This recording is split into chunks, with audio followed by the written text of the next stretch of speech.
Stress itself is not an illness, but if it carries on for a period of time, it can turn into a mental health problem, usually depression or anxiety.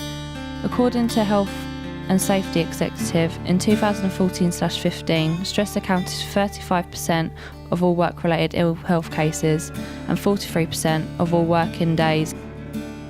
Jobs can motivate us and shape our lives, but sometimes when work demands too much, it becomes stressful. Workplace stress regularly occurs when the pressure of our jobs gets too much and we cannot cope or keep up with our tasks. Workplace stress can happen at any time within any industry, depending on how much an individual can take. Within this documentary, I'll be discussing why we get stressed, who are able to help, and our conflict, over-demanding work versus realistic demands.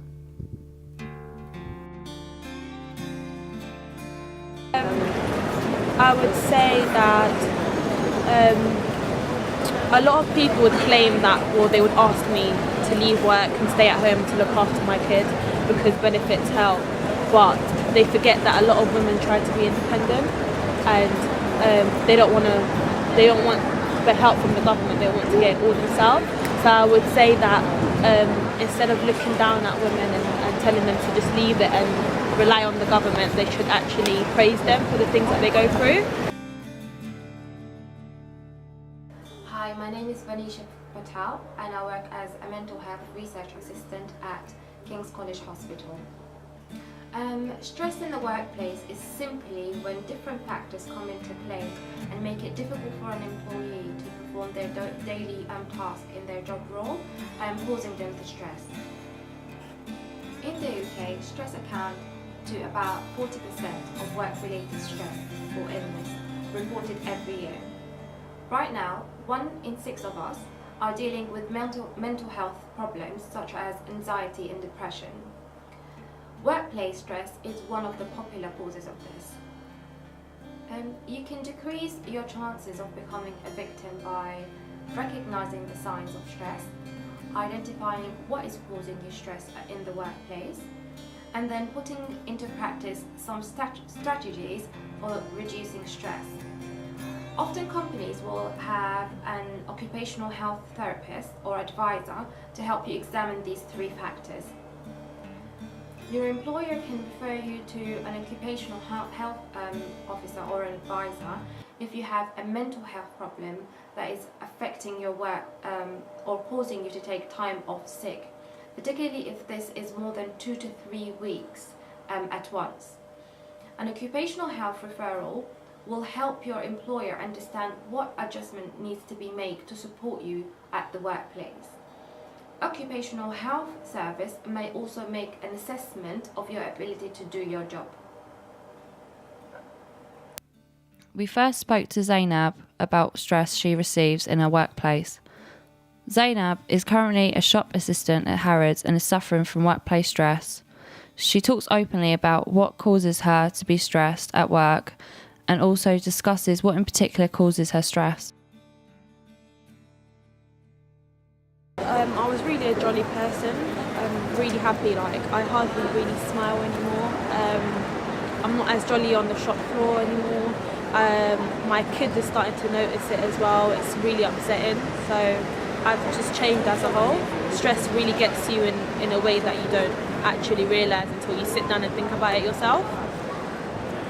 The factors that triggered me being stressed are that looking after a child and also trying to get my uni work done and also having long hours at work. It's really hard to juggle it all. The stress levels have been high around, I would say, summer when there's sales and at the same time my child's not at your school. So it's trying to find someone that will look after him. And I was diagnosed with anxiety a few months ago, lack of sleep, and all that, so it was all together, so it is really stressful. I can't control it, but they offer, for instance, in Harrods one-to-one consultations, so I just speak to them about it and I try to get over it as much as I can, but it is really hard. I try to basically have hobbies to overcome it, but at the same time I still don't have time to do it, so really and truly there's nothing to do to actually overcome my stress.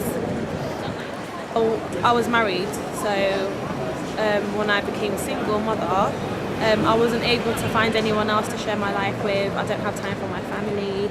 My uni work's going down. It's just really horrible. Health and Safety Executive states that the main work factors cited by respondents and causing work-related stress, depression or anxiety were workload pressures, including tight deadlines and too much responsibility and lack of managerial support.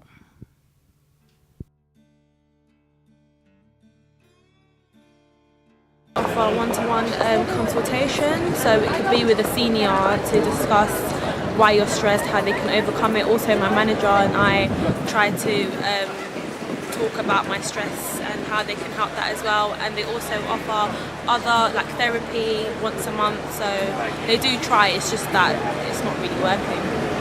You can't just up and leave a job when your family relies on you. And also I pay for my tuition myself, so it's really hard. So I do need the money. I would say the factors that triggered it are long hours, unable to balance my work life with my uni work. Also, the targets that are given at work, they can't always be met, and then I end up being stressed over it. Also, yeah, it's just stress from managers as well. Harrods is it's really luxury, so you always have to have a smile on your face, and you always have to give a luxury service, so it does really get to you. I do a therapy once a month, but then again I do try to make them, but I don't have enough time, so that doesn't work all the time. And obviously the talk one-to-one with my managers that I have, it can help, but at the end of the day they have a job to do, and my stress to them is important, but not as important as hitting targets and everything. So yeah. We spoke to Latoya Collard, who is a lawyer with people who have suffered from workplace stress. She is able to give advice to both employers and employees. She describes what other factors can lead to workplace stress and the laws behind it. Latoya speaks about how managers have a duty of care to their employees, and failure to do so is discrimination. Discrimination that could happen in the workplace. A few examples could be victimisation, sexual harassment, age, just race, religion or gender discrimination. All of these are protected under the Equal Rights Act. There is something called duty to make a reasonable adjustment, which means an employer has a duty of care to help the needs to make it easier for someone who has a form of disability, whether it be mentally or physically, in the workplace. Failure to do this is discrimination.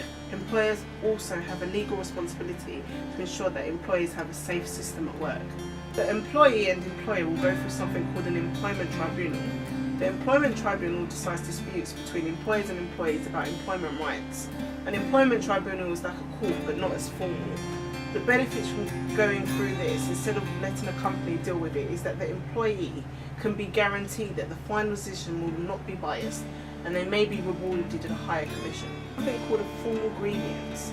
If you have a concern, problem or complaint at work, you might want to take this up with your employer and keep it within the company.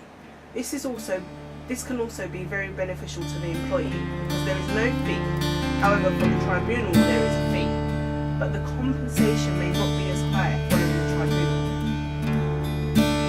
The Equality Act provides protection for employees, apprentices or contract workers, but unfortunately not volunteers.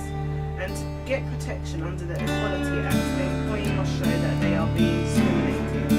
A scenario could be Mary has an eating disorder, Mary's manifestation of an eating disorder, but makes offensive remarks in an open plan office in regards to people with anorexia. This is likely to be classed as harassment and gives Mary, the employee, the right to take this further with legal action.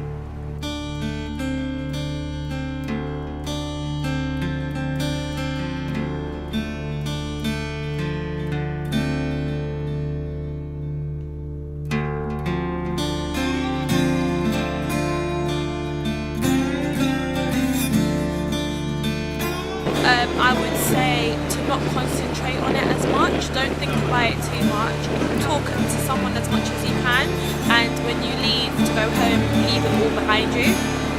So that would be my advice to them.